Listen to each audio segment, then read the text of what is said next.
Prepare to help.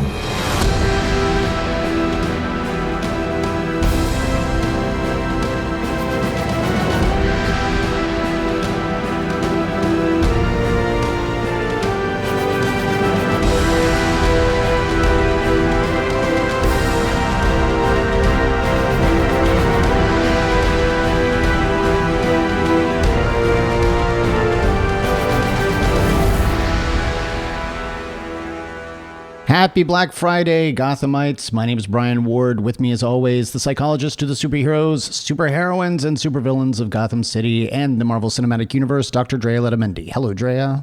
Hi, Brian. How are you? I am all full up on turkey and stuffing and all the other things because, as we all know here in the United States, at least, yesterday was Thanksgiving. And that means just becoming a glutton for a day. How about you? Very similar.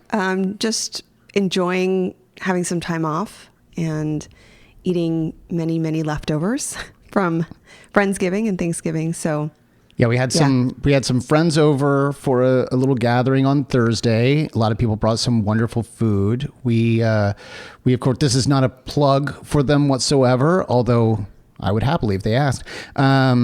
We made a whole box of Blue Apron Thanksgiving, which was fantastic. And then we also got the infamous Popeyes Cajun style turkey because we had heard that it was amazing. We had trouble believing it, and then we got it. And Drea, you are not a turkey lover. I hate turkey. Yeah. I have no problem saying I don't like turkey. I don't like turkey on a special occasion. Any accoutrement or holiday cheer is not going to make me like turkey more. Yeah. But this turkey was so good. I think it's because of what it's dressed with. Mm-hmm. Well, it's like a Cajun rub spice. Yeah. Although a lot of people said they didn't really taste Cajun in it. It is definitely not a rub that you would find on a traditional turkey. It was also the diametric opposite of dry. It was a very juicy turkey. In fact, at one point, my best friend tried to lift one of the turkey legs, fell right off the bone. It was, and I'm talking clean off the bone. The meat was incredibly juicy. We had a really good time. It was delicious. If you get an opportunity, I think they only sell it once a year at Thanksgiving. I would easily get this again at Christmas, But anyway, if you are in the United States, happy Thanksgiving to you. I know Canadian listeners got to celebrate their Thanksgiving earlier this month. And if you're somewhere else around the world, I just hope you're having good food for any reason whatsoever. This is a good time for exploring your gratitude, your appreciation, just having time to reflect. Of course, taking time off for all the things, all the hard work that we've been doing, and just being together, just being, again, reflective, pensive, and readying ourselves for what's coming next. That's not meant to be ominous. It's meant to be hopeful. It's meant to be encouraging. It's also meant to be inviting, as far as telling people it's okay to begin resting. It's okay to take this time off, take these days off. And our show, hopefully, is a part of a similar process, being explorative, reflecting on certain subjects and matters, internalizing some of the ideas around emotions, thinking, psychology. Hopefully, that is what we can bring to you. And if you're exploring during a day of shopping for Black Friday, we hope you are enjoying our conversation today on Avengers Age of Ultron. But before we do that, Drea, we were sent an email by someone who was launching a new podcast, or it's a narrative podcast. So it's a fictional story, sort of a radio drama. And I know that's not something that you've always gotten into, but I thought that, when you got this email, that this was going to be right up your alley, because it's both superheroes and it is very psychologically based, right? And so we took a listen to not one, but multiple episodes of The Beautiful Liar. and I want to highly recommend it. Drea, tell us a little bit, because you're the psychologist and this is up your alley. Tell us a little bit about the story. Sure. So The Beautiful Liar is a story all about a young teenager named Clementine, and she's blind. And after losing her father, she is just, of course, her world is completely upended. And she discovers these powers that she didn't know she had. So, of course, there's this supernatural, superhero element to it. Yeah. And these powers take the form of a secret friend known as Shadow, who's actually voiced by Emily Hampshire, who we've seen in 12 Monkeys and Schitt's Creek. She's pretty amazing. And so I believe the first episode is available, or the first two episodes are available now as of today. You can check it out. One of my favorite scenes is when a counselor is asking Clementine about the voice that she's hearing. Yeah. And it's interesting because it sort of draws the line that we often encounter on the show when we're drawing upon psychological knowledge, when we're trying to explain behavior and manifestations of things. What if it's experienced as supernatural? Mm-hmm. Clementine is experiencing this voice as very real. And of course, the counselor is saying, look, when you experience a trauma, you may start to manifest a voice. You may start to experience these really kind of bizarre new things, and you need therapy to essentially work that out. So I really kind of love that tension there, and that gray area of psychology and superheroism, and this individual journey toward kind of making sense of her lived experience. We don't normally do this, but we do have their trailer because I think it does a pretty good job of telling you where you can find it. And so I just want to play it for you here. Let's take a listen. Hey listeners, The Beautiful Liar is an incredible new narrative fiction podcast, a new kind of superhero story that you've got to check out, inspired by songs from the band X Ambassadors. This original story features actors Rory Ann Dahl and Schitt's Creek star Emily Hampshire. The Beautiful Liar has amazing sound design, stellar music, and compelling storytelling that will draw you in further with every episode. The show is available wherever you get your podcasts, but Amazon Music listeners can hear new episodes a couple weeks early and ad-free. Go to Amazon Music and search for The Beautiful Liar to start listening now.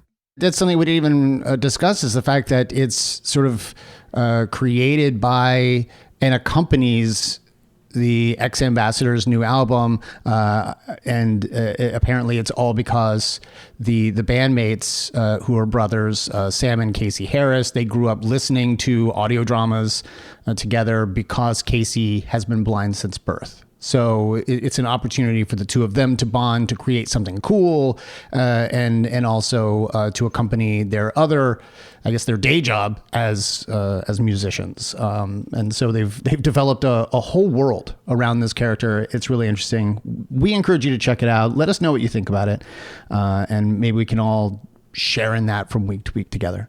Drea, I want to talk about Age of Ultron, because this is a movie that I really generally never even thought twice about. I saw it in theaters, was kind of disappointed. I felt like it tried too hard to do that typical sequel thing of Sure. just amping up the action and the melodrama, and I didn't feel like it was done especially well. I may have seen it, or at least in parts, once since seeing it in theaters. But then this past week, as I was watching it again for the show, I actually really enjoyed it. Ah, you loved it. I'm not going to say I loved it, but you know what I did like more than I ever gave it credit for before was James Spader. James Spader as Ultron, I still think really has a wonderful voice for that character. And I think what I was disappointed in before is that I never felt like they gave him the opportunity to fully play Ultron to his full potential, because Ultron has a great potential in the comics for being a magnificent villain. And I just felt like by limiting this to Earth and all the things that happen on Earth and like networks and the internet and all that, it seems big, but it also seems so small. Mm-hmm. And so I just never fully appreciated it. I never really understood the need to lift a gigantic city, or at least a big town, 18,000, 20,000 feet off the ground just to drop. Like, I just didn't, everything just felt so forced to me. And that might have been that need to be the sequel. And when I say sequel, I just simply mean it's the second Avengers movie. So it's the second time we've really seen them all together. Yeah. Well, can I say something about that, though? After you've seen Endgame, watching this film feels different. And I actually think it's better seeing it now. And it may be for the reasons you're saying. It doesn't quite have the level of threat that, of course, Thanos introduces in Infinity War. But watching it now gives it a sense of, like, it's a good predecessor. It's a good pilot run of what the Avengers are going to face come Infinity War and Endgame. Not to say that Ultron is a version of Thanos, but there are some similarities there. He is to a degree. Yeah, he has some features that are very much like Thanos. Yeah, and we'll get into the psychology of Ultron. We'll get into the psychology of a robot, basically.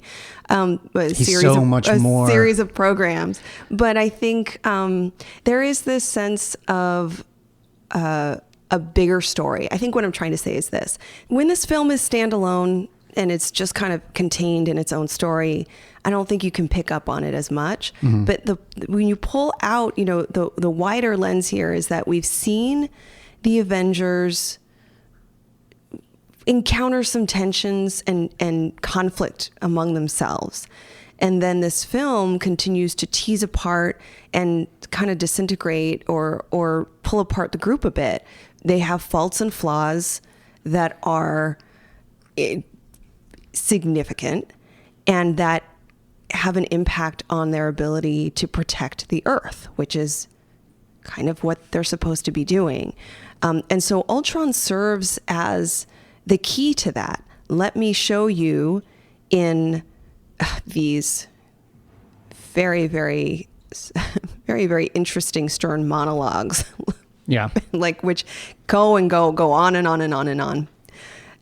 Let me describe to you why you as the Avengers are incapable of protecting the Earth because of the way humans are.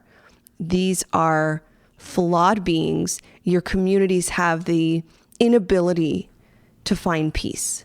And the Avengers only serve to perpetuate the dangers of people. And you're the most powerful of them. Really good point. And because you have these superpowers and this technology and the resources and are so elite, I mean elite in power, you have such influential levels of power that you, in fact, are the most dangerous elements of humanity and you need to be destroyed. Can you, there are so many, but maybe if, I know you have some particular... I pulled just about every Ultron clip because I just think, especially at this time, because he was hot on the blacklist.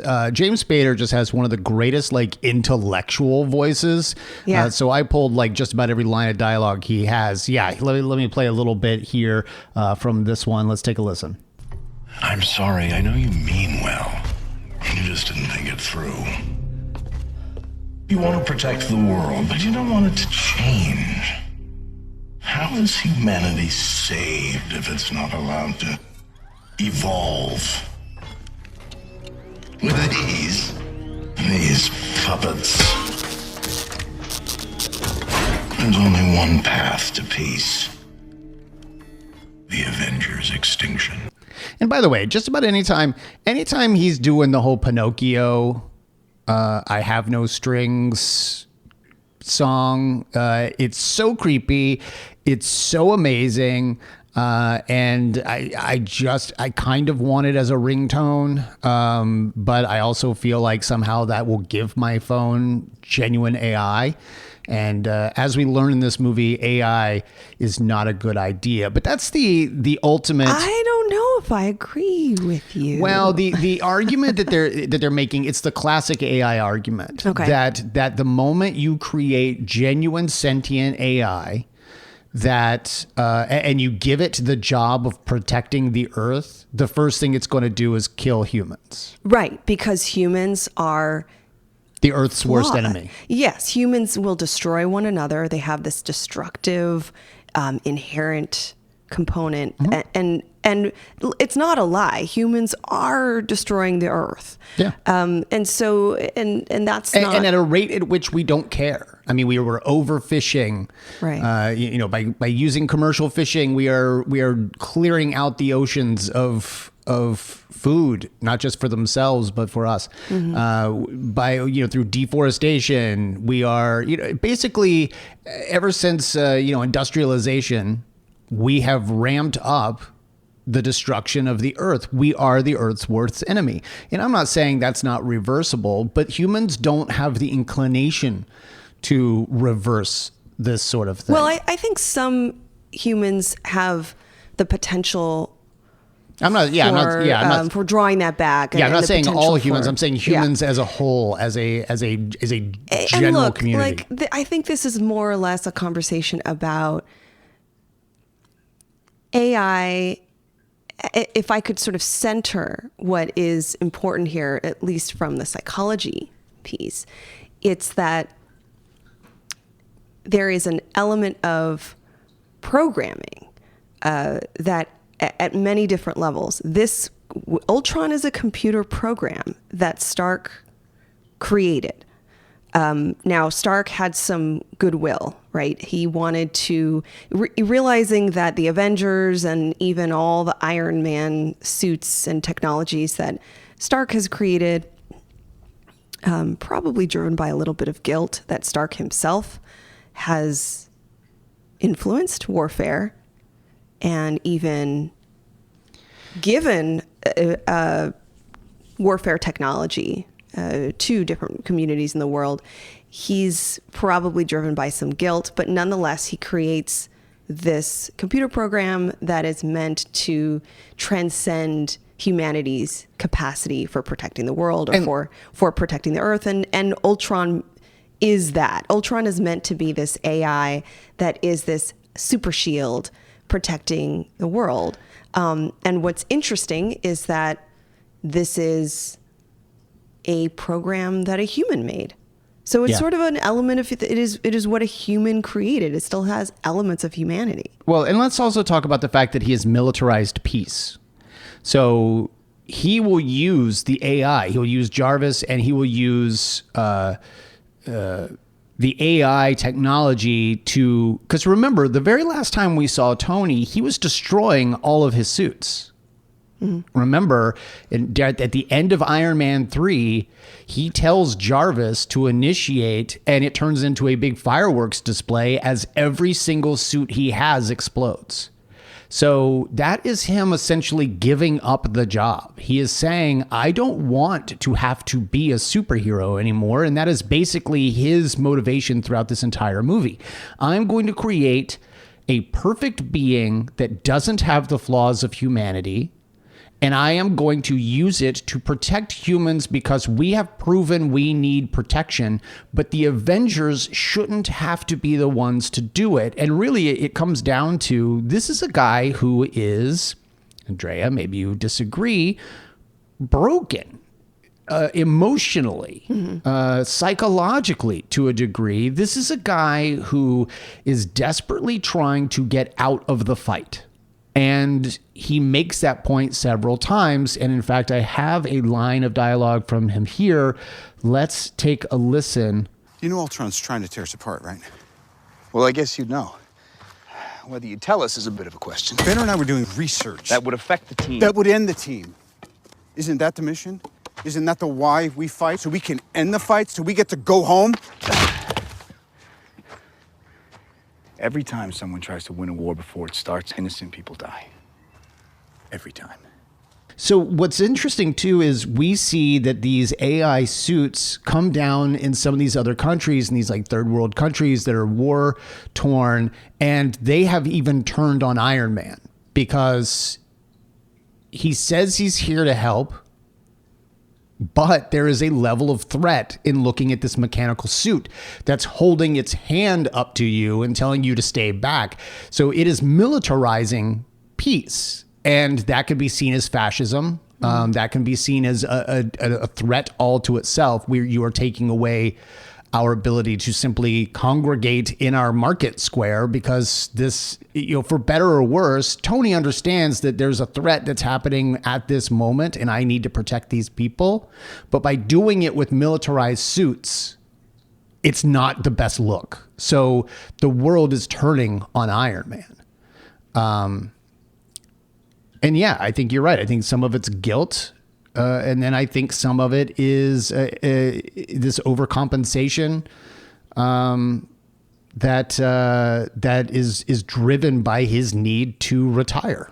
Well, and I think too, it's a softening of the narcissism because he had, for much of his life, believed that he is center. He's the sort of central figure to this endeavor. And in a way, he continues to hold true. He is the creator of Ultron. He is using his ideas and his theories to design Ultron. I think he still wants to be the center of attention and to be seen as the one who absolutely knows the right thing to do.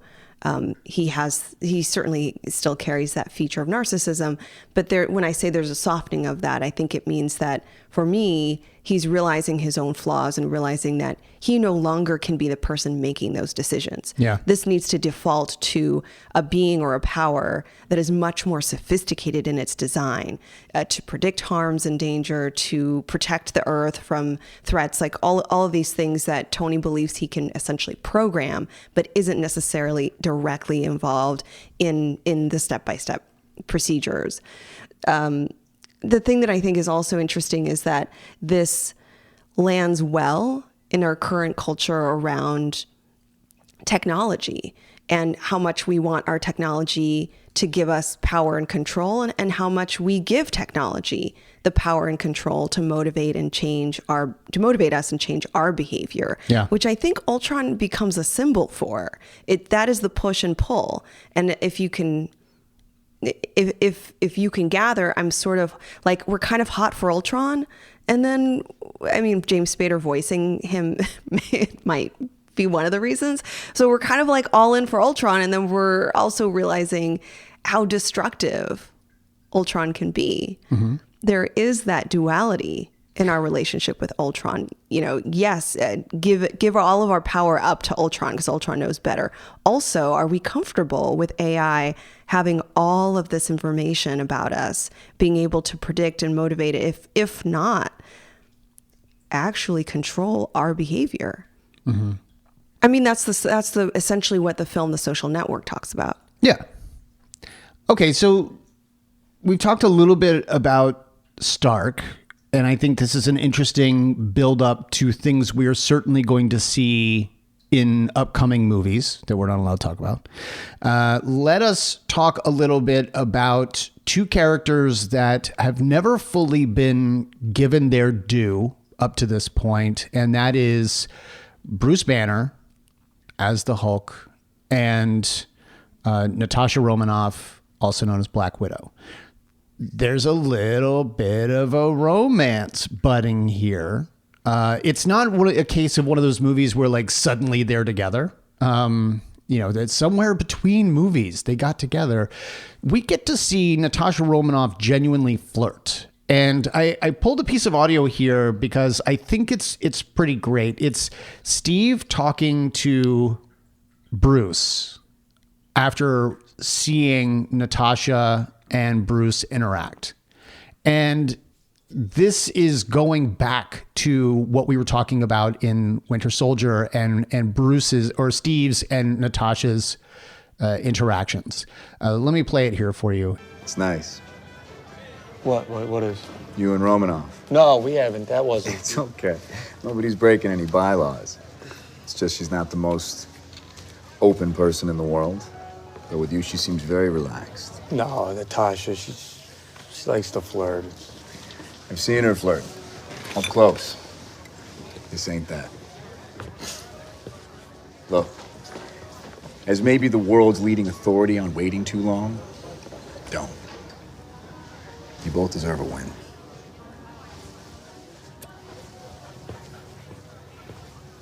What do you mean up close? So once again, this goes on the whole idea that Steve and Natasha seem to understand one another better than anyone else. They both, this is coming off of Winter Soldier, right? You and I talked about their relationship in Winter Soldier and how they can relate to one another better than anyone else can. And that Natasha in Winter Soldier was continuing maybe to even be the spy.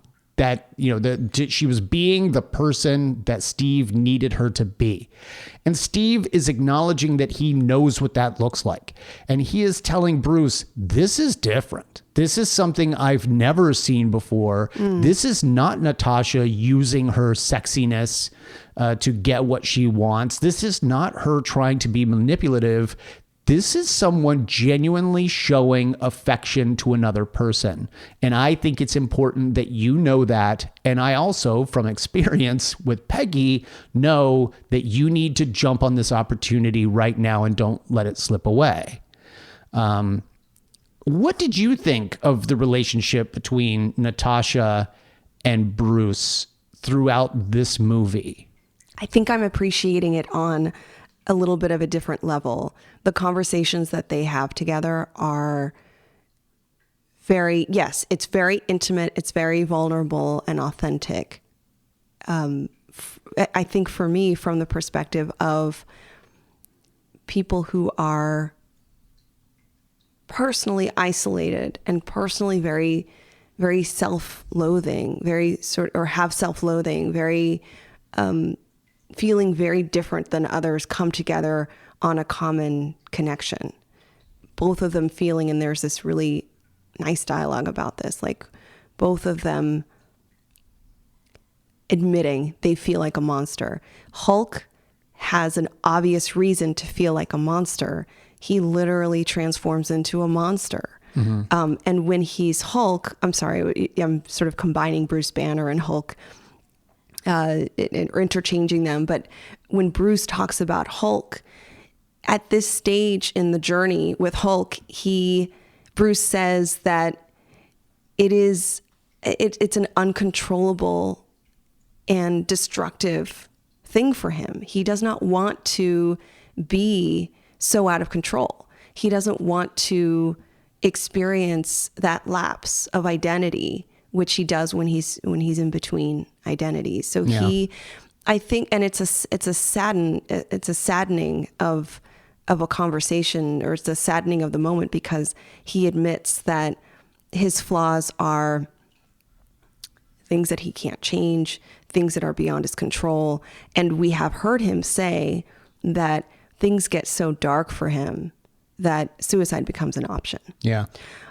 Whereas when Natasha talks about her past and how she was essentially programmed at a very young age to be a spy, all of the emotional elements had basically been driven out of her, had been programmed out of her. And she was traumatized by these very harrowing things that happened in her training. And not just in the training, but physically to her. Yeah. Having these procedures done so that she is unable to have children, those things against her will, and elements of, or I guess experiences of learning that you are in service to this bigger mission. You are not important. As an individual, you are not really in service to yourself. You're in service to this bigger mission always. And so they both feel this sense of duality who am I? Am I this person? Am I the spy, or am I me? Which parts of those elements are me? Similarly, Bruce wonders, which parts of the Hulk actually are me? Is that my anger? Is that my rage? Yeah. Is that my destructive properties? Probably yes. Probably some of those things are. So sort of coming to terms, reconciling the duality of those emotions, and also coming together and admitting those feelings becomes a powerful moment for them to connect over. And yeah, that romantic element gives us the sense that if we can struggle with these things together and we understand each other, being together is not an escape, but a way for us to find healing, a way for us to find validation that's like really meaningful. The tragedy is that they can't really do that. They can't really be together. Yeah. Scarlett Johansson in an interview described Black Widow in this movie in particular. She said, Widow's never made an active choice. She's a product of other people's imposition. Yeah. And that's going to catch up with her. That's bound to have a huge effect. There's got to be a result of that realization. You'll see her actively making some choices in her life for better or worse. So she's saying that as a performer, she is playing this character who has now entered into a realm that is pretty foreign to her. Yeah. Her entire life, she's never really made a conscious decision of her own. It's always been in service of a mission. And now she is actively taking the step toward developing an interpersonal relationship that is so completely foreign to her. I mean, we do see at the end of the movie, she kisses Bruce. You know, she says, I adore you, and kisses Bruce. Now, it is an opportunity to get him off guard, because she then needs to push him down a hole in order to get him to become the Hulk. Right. But it's a sincere moment. She says, I adore you, kisses him, pushes him, and says, but right now I need the other guy. Like, she understands that she is learning to walk the tightrope between the mission and her personal life. And right now she understands that she needs to complete the mission. She needs to help these people. Meanwhile, Mark Ruffalo talked about the fact that when they were shooting this movie in London, he had never seen any of the Hulk's dialogue yet. And Joss Whedon explained that that's because when he writes the Hulk's dialogue, he does it spontaneously. And he said, in quotes, what makes the Hulk so hard to write is that you're pretending he's a werewolf when he's actually a superhero. You want it vice versa. So the question is, how has he progressed? How can we bring changes on what the Hulk does? And that's not just in the screenplay, that's moment to moment. So, right. So he's acknowledging, like, look, you want to pretend like this is just a guy who becomes this other thing, but really it's so much deeper than that. So you were talking about interchanging the two, and it sounds like Joss Whedon thinks the exact same thing as he's writing. Well, and it's the blurriness of his identities too, that it's not as if the Hulk doesn't remember Bruce or that Bruce doesn't remember the Hulk. There's some blurred lines there. Yeah. It's not a complete separation of identities. There is a relationship, memories, feelings, of course, that exist between the two. But what you just said is really interesting, because again, I think that relational paradigm that Bruce and Natasha are introducing, this idea of, are we in control of ourselves? Is are we predetermined? Is everything we do just programmed? Yeah. A really good juxtaposition to the idea of Ultron. Yeah.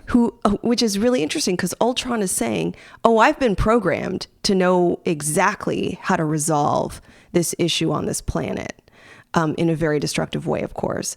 But Ultron is also saying, and I've seen the footage, and humans actually are also pretty programmed to start wars, end them, have peace treaties, only to violate those peace treaties, betray each other, destroy each other, and have wars again and again, until what you're actually doing is slowly destroying the earth and yourselves. Let me just take care of that right now by superseding this and sort of becoming the most powerful being on earth with an army.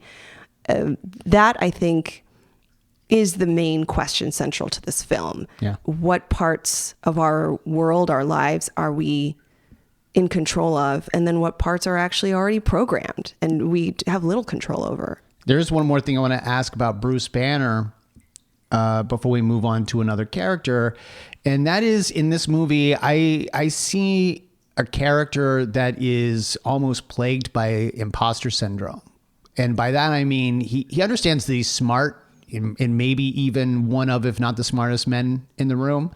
The only person he can really compare to is Tony. And I think they both have a different set of intelligence.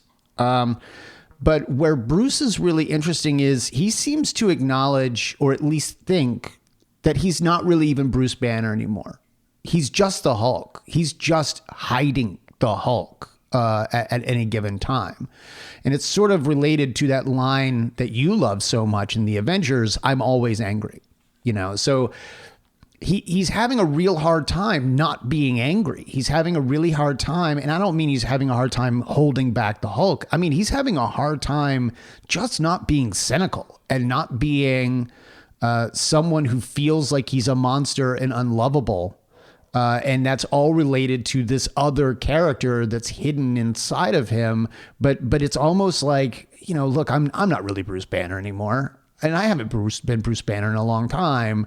Bruce Banner is basically dead. I'm just the Hulk. I'm just keeping it cool for right now, you know? Mm-hmm. And so I wonder what you thought of that. You know, am I just seeing things or? Well, like, I wonder if what he's experienced in this era, you know, again, this is after the Battle of New York. This is after S.H.I.E.L.D. has secretly created these weapons of mass destruction. So even the good guys are all into this kind of global warfare, this very destructive framework. And it has to get bigger and bigger as the threats get bigger. Yeah. And bigger. And of course, look, this is going to lead up to civil war. We don't know that. Well, right. I mean, I think that what's building is this idea around, you know, what are our liberties as people in the society, and given that the threats just continue to become bigger and bigger, and the stakes continue to become, you know, more intense, higher. At what point do we give in to this new era, this very controlled way to live, where authority is essentially overseeing us in order to protect us. And that's where the Avengers is going. And I think that might be an element here. And as far as his emotional functioning, I think you really nailed something that is a part of his psychology at this time, that he's characterizing himself as somebody who's incredibly tortured, somebody who's angry, obviously somebody who's angry, but somebody who is starting to give up on being a part of the solution. And I think a lot of us can relate to this. In my day-to-day work, am I actually doing more harm than good? Mm-hmm. I'm here to do good, but am I really making an impact? Because we're only human and we do have some destructive properties. So the things that I'm doing that are harmful, the things that I'm doing that are not helpful to other people, the things that I'm doing that, especially if you think about the Hulk, that are not even in my control even, should I really be a part of this? Maybe it's best for me to escape this. That's really retreat. interesting. That's interesting. You've just brought up a great point, which, you know, everyone wants to pit Captain America and Iron Man against one another. But in this case, you're pitting Bruce Banner against Tony Stark in a way that Bruce is acknowledging that he might not be the answer, that he might be doing more harm than good to the population, and I need to get out of here. Whereas Tony insists collateral damage is going to happen, but this is for the best. And I not only am I not going to leave, I'm going to institute a policy in which even if I'm gone, something else is protecting the earth in a way that I would have instructed it to. Yeah. It's the ends justifying the means. Yeah. And I don't think, we know that Steve Rogers ain't about that. Yeah. And I think what we're starting to see is that Bruce Banner is so demoralized. He is almost a more silent Steve Rogers. I think that Bruce probably carries a lot of the same sentiments and ideals that Steve Rogers has. But Bruce Banner is tortured by his own intelligence, if that makes sense. All the things that he knows and learns and all the kind of the wisdom of the universe is heavy on him. Yeah. The potential of what Hulk can do is heavy on him. And I don't think he wants that responsibility. And I think it's okay. It's kind of a nice reminder that sometimes we can say, I need to tap out of this mission, this endeavor, this thing that people are expecting me to do, because I'm fatigued from what I'm seeing. Well, it's interesting too, because he's now created two monsters for the Earth. He's accidentally created Hulk, but he's also the co-creator with Tony of Ultron. Good point. And so he is now seeing, look, he is a menace to society. I am smart, and it might be doing more harm than good. I got to get out of here. And luckily, we will see at the end, we see that he's in a Quinjet by himself. He cuts himself off from Natasha, which suggests that Hulk is fully aware of what kind of power Natasha has over him and over Bruce. And so he turns the communication off, and we just see him fly off into the distance. We understand that he might have crash landed somewhere. We're unable to determine if that was a Quinjet or not, but we're meant to believe that Hulk might be somewhere remote and that we'll see him again. And of course, we know that in the future we do see him again, and to the extent that he left the society behind. You mentioned Steve. Let's bring up Steve, because we're starting to see that fracture in philosophy between Steve Rogers and Tony Stark. And for that matter, we're starting to see the fracture of the teams. We're seeing Team Tony to a degree where even if Bruce doesn't agree with the method, he certainly sees the logic in having this AI exist and helps Tony to a degree. Now the AI takes over. I mean, they didn't even flip a switch to get the AI going. All of that sort of happened on its own. But yeah, let's look at Steve, because in probably my favorite moment of the movie, it's the Avengers all just enjoying one another's company in a little party at Tony's house. And they're all talking about Mjolnir and what it really means. They, so many of them believe that it's a gimmick, it's a trick. Mm-hmm. That Thor is the only one who can lift it because Thor is somehow more worthy than either anyone else. And we see a montage of each one trying. Tony, of course, believes he can do it. And then when he can't do it with his bare hands, he tries to get the gauntlet with its little thrusters involved. And he can't move Mjolnir from the table. Steve Rogers steps up and it budges ever so slightly. And we watch the face of Thor go from amusement to concern. Because suddenly the purest of the Avengers might be worthy of ruling Asgard. and so you just see it move slightly. And that one little moment, while played for laughs, says so much about Steve. Yeah. It's a really good scene. It's above and beyond his physical power. Yeah. There's something about his moral structure. Yeah. Yeah, he's not there yet, but one day, Captain America, Steve Rogers, might be the ruler of Asgard per Odin's own decree. I mean, think about that. Odin, a quote-unquote god, decreed that if you're able to wield this hammer, you are an eligible and worthy heir to the throne of heaven. and Steve gets it to budge.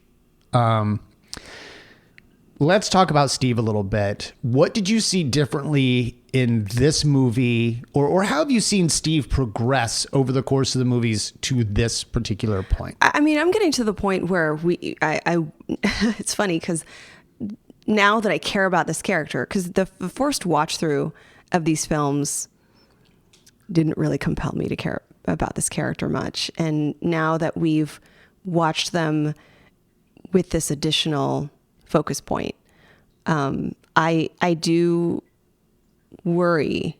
Obviously I know what happens, but it's almost the sense of, wow, we're not doing anything to protect him. We are just continuing to contaminate his worldview. And that's not good.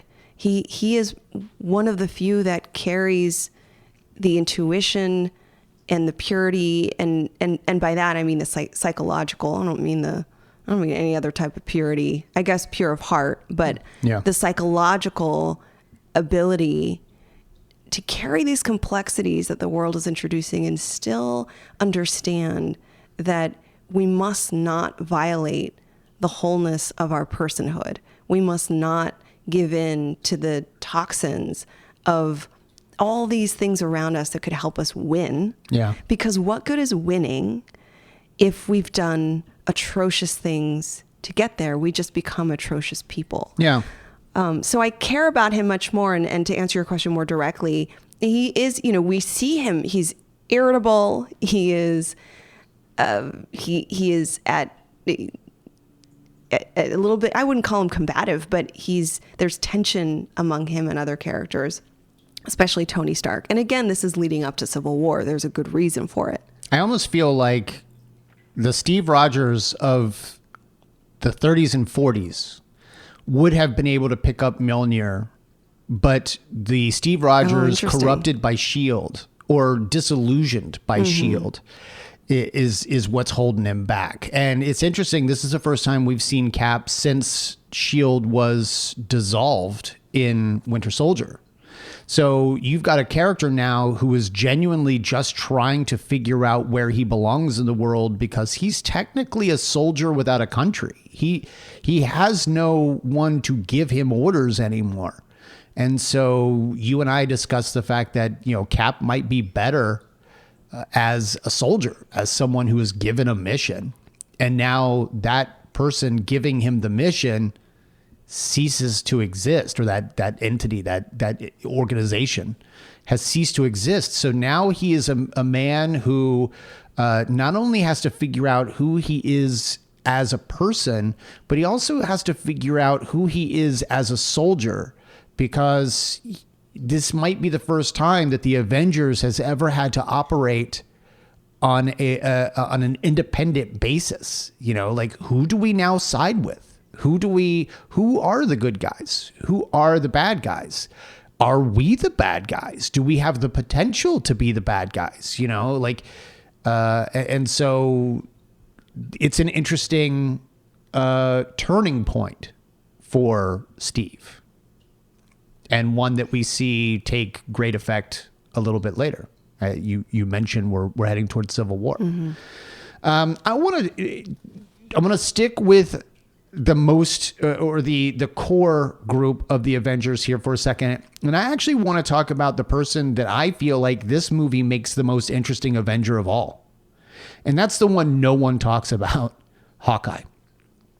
Hawkeye, how in previous episodes, you and I sort of asserted that it's possible Dick Grayson might be the best version of Batman. Yeah.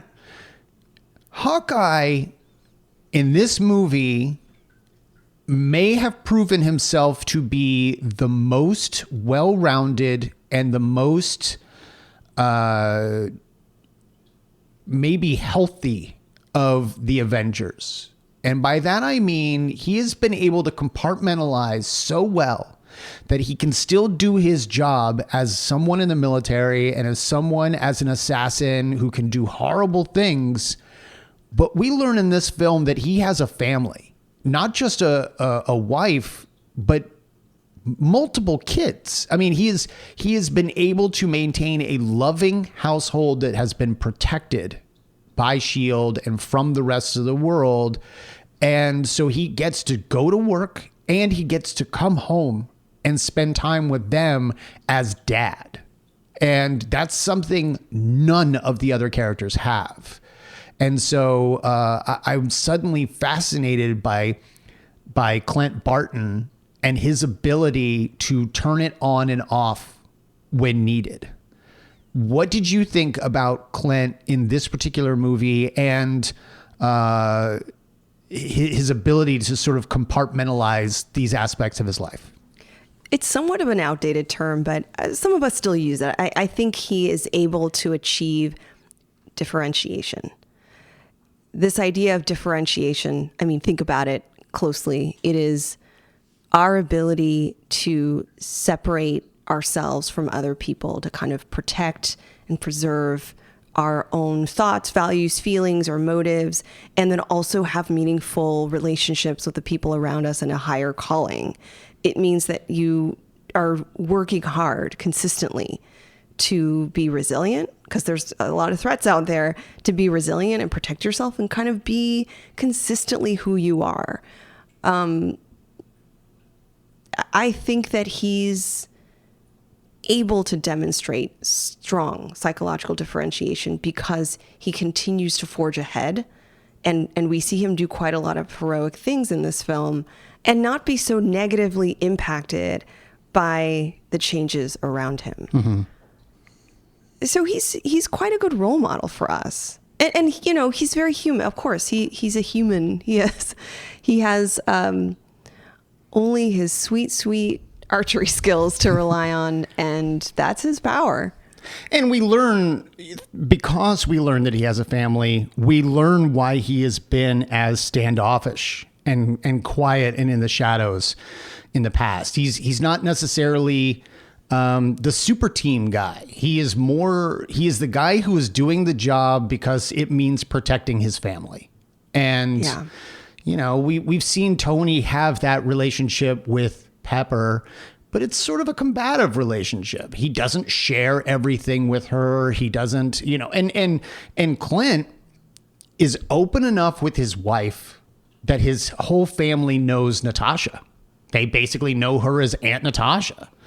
And so I actually get the sense that in that scene where she shows up and they acknowledge her and she becomes that cool aunt character, like, hey, that, you know, I almost get the sense that... Wait, that's the cool aunt? Hey. Well, when you've had a cool aunt, you know. Okay. Hey. You know, you get the sense that she has dropped a little bit of that as well. Yes, she might be playing a character, but she and Clint are so close that I kind of think she's being genuine with those kids as well. And so Clint has taken an interesting step up in my mind, and he's no longer just boring Hawkeye that no one cares about. He is now a completely fleshed out character as of this movie. Let's talk about a character that is not fleshed out, but more vibraniumed out. Let's talk about Vision. Formerly Jarvis to a degree, potentially Ultron to a degree. This is a body, a shell that was created by Ultron in order to be the perfect version of himself. It was going to be a godlike vision of Ultron's, powered by the Mind Stone, to which, by the way, we learn is, you had a question about the Tesseract versus the Stone and the Scepter. Yeah. Now we learn, and this is why I couldn't tell you. Now we learn that this is the Mind Stone. Okay, so and this is completely my fault. I can't really keep up with the stones. No one can. But let me explain why. The location of the stones, or the locations of the stones, sometimes confuse me because they've been moved. The names of the stones, the reality stone, you'd think, so I'm a very literal person. The reality stone, in my mind, would be a stone that would show you the truth. Okay? It's sort of like the truth teller. It's a lie detector. But the reality stone actually creates falsehoods. It creates all these alternate visions. So that's where you're confused. Okay. Yeah, clearly. So the reality stone doesn't create falsehoods. It genuinely changes reality. Okay. So what do you want reality to be? Great. With the power of this stone, that is now what reality is. So you're not falsifying anything.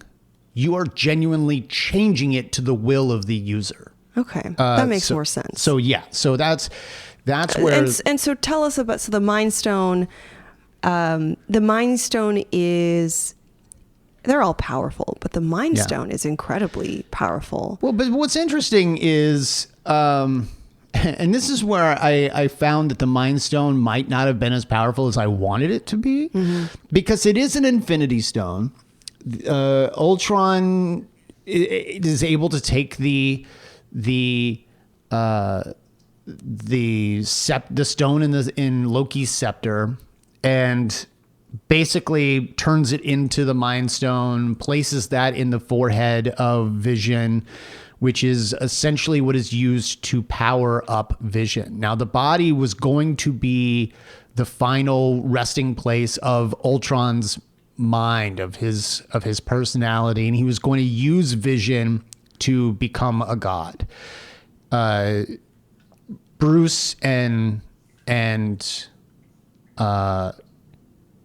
Tony then thought, well, let's intercept this body and use it for our needs. And that's where a kind of war starts between Team Cap and Team Iron Man as to whether this is a good idea or not. Thor comes down and uses his power of lightning to Frankenstein this thing. I mean, I'm going to use my godlike power of lightning and thunder to bring this character to life. And it's sort of infused with the foundation of Jarvis. So we hear Paul Bettany's voice as we see Paul Bettany for the first time in the Marvel Cinematic Universe. But he's not Jarvis. He's more than Jarvis. He is really the closest thing to a benevolent AI god, unlike the overly emotional, filled with rage version that Ultron is. And there's a moment when, and we're led to believe that these Infinity Stones, especially given what Thor says about them and why he believed that bringing Vision to life was the best idea, he describes the Infinity Stones as the 6 most powerful objects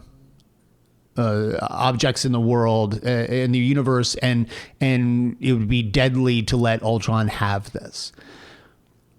But then later, Vision is using the power of the Mind Stone against him, and it still requires 2 other Avengers to also fire out beams of things to take down Ultron physically. And I'm like, well, that's not as powerful as I'd like it to be. But maybe he's holding back. Maybe he knows that he can't give it the full power of the Mind Stone. I don't know. But it's also not the Bronze Stone, so I guess that's part of it too. It's not really intended to be used as a... I'm sorry, which one's the Bronze Stone? No, not Bronze Stone, Brawn. It's the Mind Stone. Oh, I was like, there's a Bronze Stone? Oh my gosh. Not the Bronze Stone. So... Look, there's nothing wrong with Vision. What can I say? Vision is the new Loki, and I will talk about Vision a lot, all day. I think this is an interesting origin for Vision because you're right. There are these multiple components coming from the intellectual theories and programmings from Jarvis. So you have that in place. You have what we need to reconcile, which is the godlike energies coming from Thor's hammer. So you have these elements that are combined to create this being that this will come up later. There's no being like Vision, and that creates risks. What are the parameters of a being like this? Yeah. Similarly, yes, this is another programmed being, and Vision will have a set of rules and standards that Vision will follow. And Vision is not a human being. So Vision will be in conflict with humans. Yeah. Vision will have aspirational elements, what we hope to be, what we want to be, and yet not have the flaws that human beings have. Yeah. Vision is powerful and has the capacity for destruction, but may have, interestingly enough, the logic, the planning, the executive functioning to not give in to those destructive qualities. So some of the things, interestingly, I said some things about Clint that he was differentiated. And I'll say similarly, Vision has the combinations of, wouldn't you say there's emotional elements to him?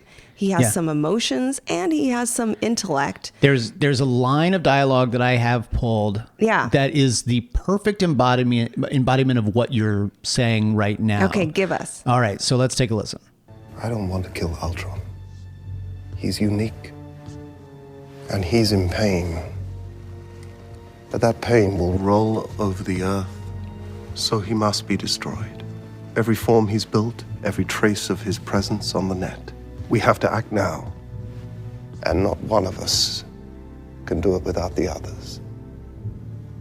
In this line of dialogue, we are getting that he is conflicted. He is using the logic to determine that Ultron needs to be put down ultimately, and he needs to be destroyed. He can't just be captured. He's got to be destroyed.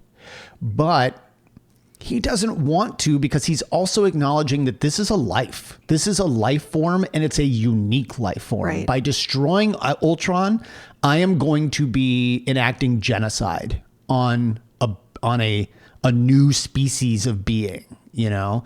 And so I think you're right. He is using both his emotion and his logic to steer the ship, to come to a conclusion. And it's while it's programmed, it is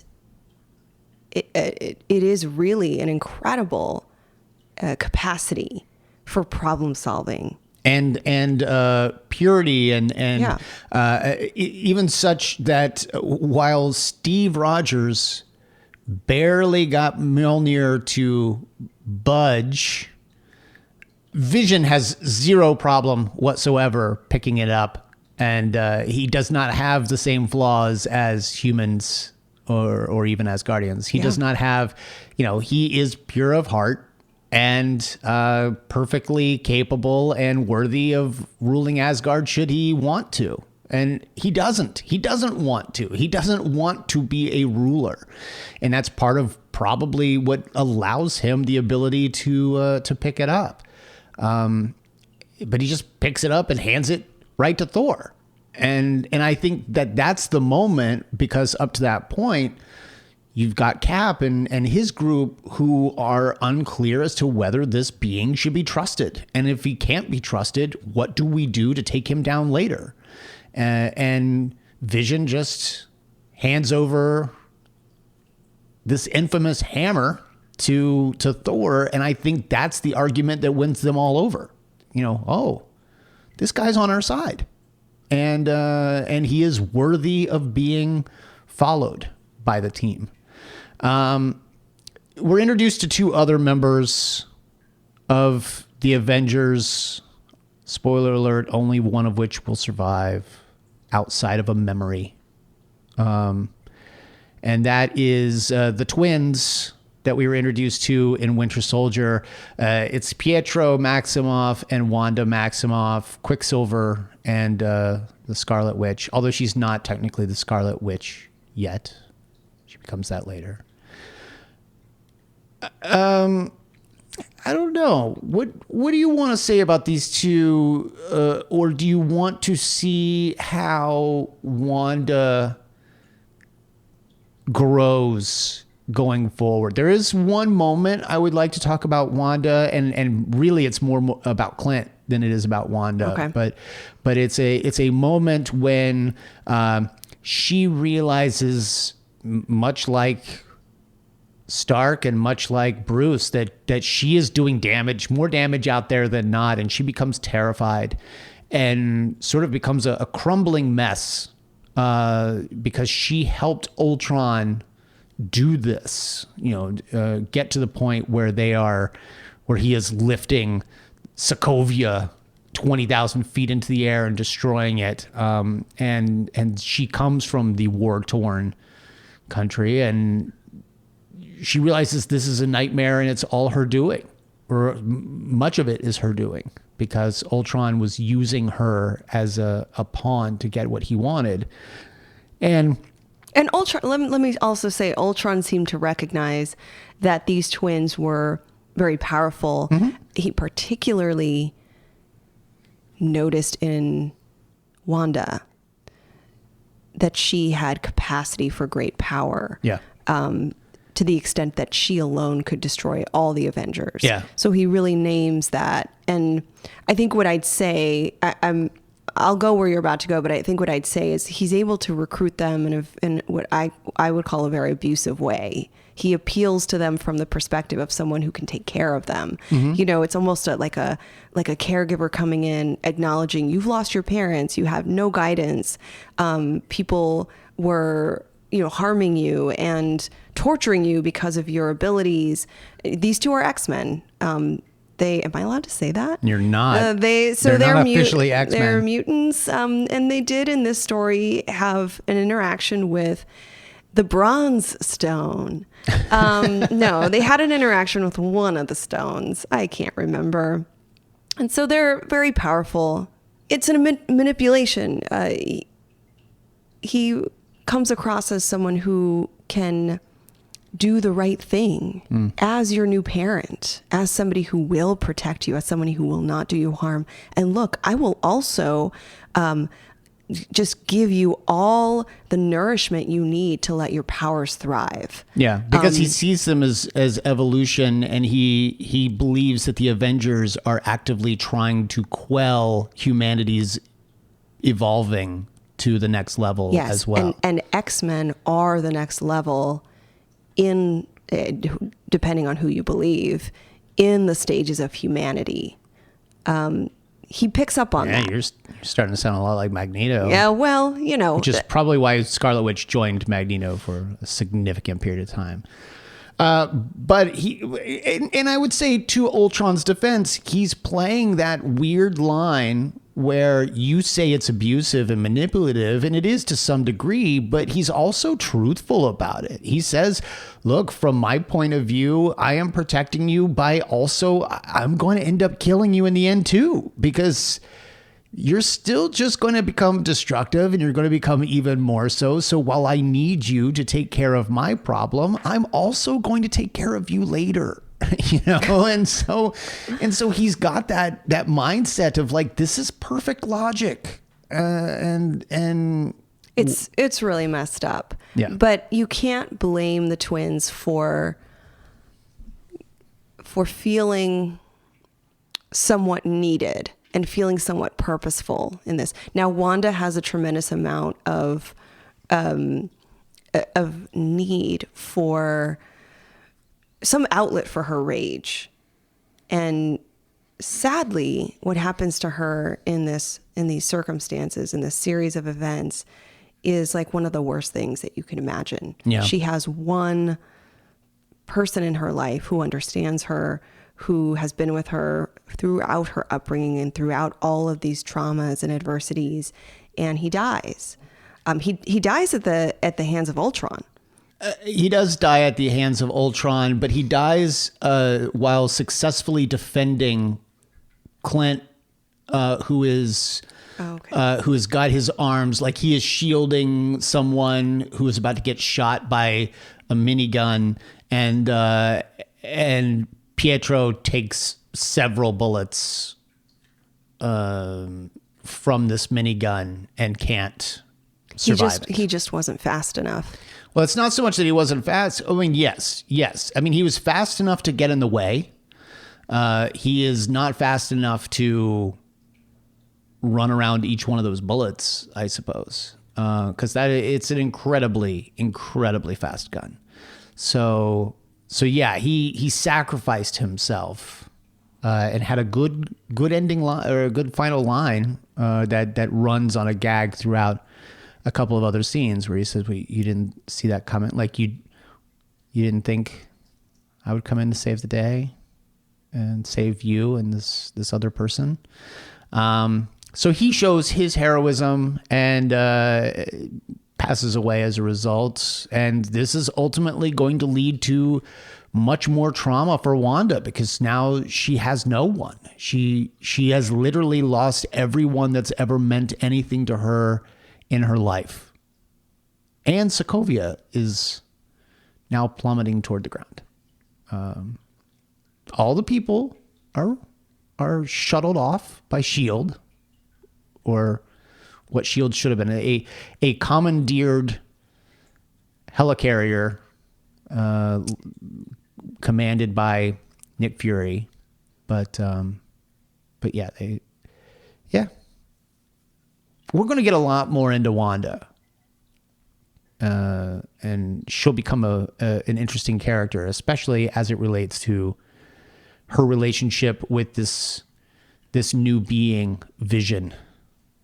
What else, Drea? What else do you feel needs analysis in Avengers: Age of Ultron?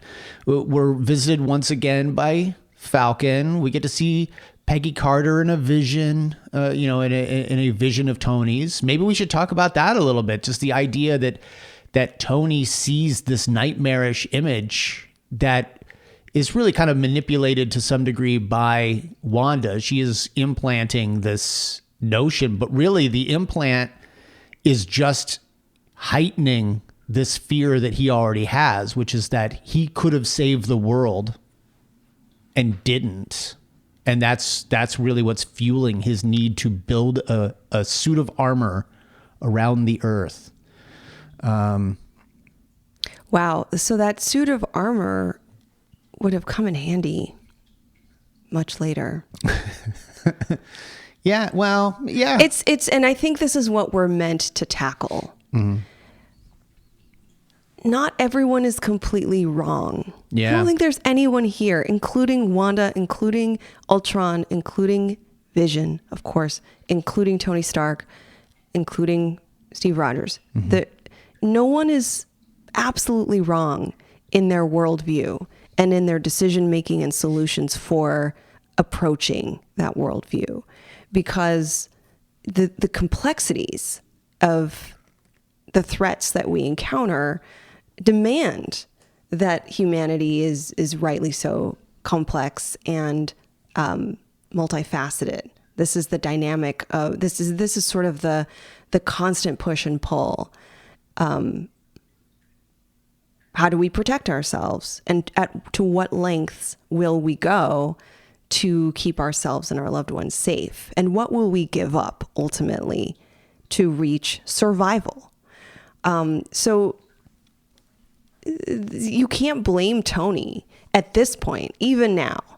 If Tony comes out of this and says, y'all, we need to start working on our suit of armor around the world. Yeah. You can't blame him for that. And I bet some people would say, where do we start? We've got beings from other planets coming down here. We've got full armies attacking us. We have our own technology betraying us, backstabbing us. Sam says later, we've got aliens, robots, and wizards. Yeah, they're coming. Yeah. So ultimately it seems realistic for a human. Now, Thor and other characters who are not human may have a different response, but it seems natural to have these instincts. Cool. So I have to admit, as I stated at the top of the show, I actually enjoyed this new viewing of Age of Ultron significantly more than I anticipated. Maybe that's going to help me down the road with other movies that I didn't necessarily enjoy as much as maybe I will. Drea, what did you think of this viewing of Ultron ultimately? Did you find that it seems like we got a lot out of it? Yeah, I definitely recommend Age of Ultron. I may not have recommended it before, but I recommend it, again, because it sits really nicely with some of the tensions that we feel right now around our two things, right? Differentiation. How am I different than my world? How do I preserve who I am and still find peace in the world? And that second piece that is totally central to this film is to what degree are humans programmed? Are our efforts really going to result in something different? Or are we really just a part of this cycle, this program within our humanity that will end up in something really scary and dangerous? That's the constant concern. Yeah. I'm very interested to see where this goes and how our characters develop going forward.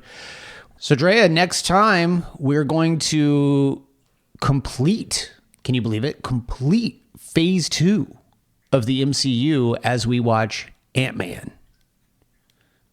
You get to see Paul Rudd and Michael Douglas. Yeah, I don't actually remember. You don't remember Ant-Man? Much about Ant-Man, but I'm sure it'll be great. Yeah, it'll be Paul great. Rudd. It'll be great. It'll be fun. Yeah, if nothing else, it will at least be fun because it's Paul Rudd. Drea, why don't you tell the good folks at home where they can find you online? You can find me on my website, drdreapsychology.com, or online, Arkham Asylum Doc, on Instagram and Twitter. You can find me on Twitter. I am at bward028, on Instagram at b_ward028. You can find us both at Arkham Sessions on Twitter and at the Arkham Sessions on Instagram. Plus, there's always Facebook and, of course, Patreon, where you can come and for $1 get this podcast a day early or get any number of other treats that we put up for our listeners. The month of December is going to be a fun one for sure. We've got an unboxing that we're about to record, and then we've got a couple of other unboxings that Drea is not allowed to know about because they may be close to her birthday. Oh, that's fun. So come take a listen, and until next time, I'm Brian Ward. I'm Dr. Drea Letamendi. And together we are the Arkham Sessions.